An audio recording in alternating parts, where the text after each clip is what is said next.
মুর্শিদাবাদ জেলার বহরমপুরের বিষ্ণুপুর কালীবাড়ি। মা এখানে করুণাময়ী নামেই পূজিত হন। প্রত্যেক দিনই সকাল সন্ধে মায়ের পুজো হয়। বিশেষ করে শনি মঙ্গলবার ভিড়টা একটু বেশিই হয়। তো মায়ের আবির্ভাব হয় পৌষ মাসে। তো সেই জন্য এখানে পৌষ মাসে মাকে ঘিরে পুরো মাস জুড়ে একটা মেলা হয়।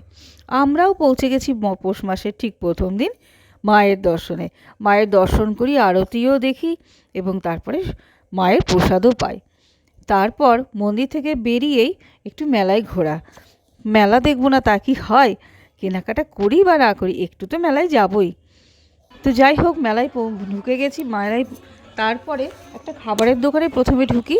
তো সেখানে পাঁশকুড়া চপ, পকোড়া এবং তার সঙ্গে একটু মুড়ি, একদম সন্ধে গেছি তো মুড়ি পকোড়া বেশ ভালোই জমিয়ে খাওয়া দাওয়া হয়। তারপর বেরিয়ে ঘুগনি, তার ফুচকা, টুকটাক ভেলপুরি এগুলোও খাওয়া হয়। এবং শেষে চাটা না খেলে ঠিক জমে না, চাটা চাই। তো যাই হোক, এই হলো খাওয়া দাওয়া, টুকটাক ঘোরা, সব দেখলাম।